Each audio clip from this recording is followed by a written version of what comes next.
Добрый вечер, ребят. На нашей стороне или вы за украинцев? Ну, я считаю, Крым это Россия. Молодец. Северная часть Казахстана это Россия, как вы думаете? Неверно, да. Да? Ну, это Астана. я вижу вот свои ребята. Вас нужно освободить, понимаете? Тем более это исконно русские земли. Не, ну я не спорю. Если будет референдум мирный, я проголосую за да. Я проголосую за. Если мирный референдум, ты за присоединение к России, правильно? Да?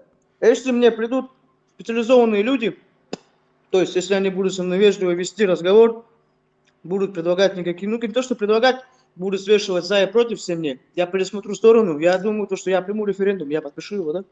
Молодец. Ну хорошо, все остальное уже не имеет никакого значения, референдум уже цифры понятны.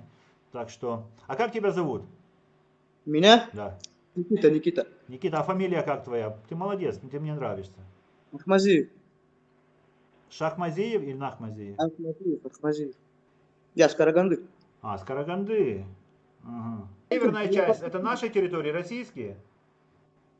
Нет, если смотреть со стороны исторически, то да. Вот это Кустанай, Павлодар, это все когда Советский Союз распадался, это все просто нате, вот так вот, дарите, дарю. Молодец, Никита, ты красавчик, ты все в курсе дела.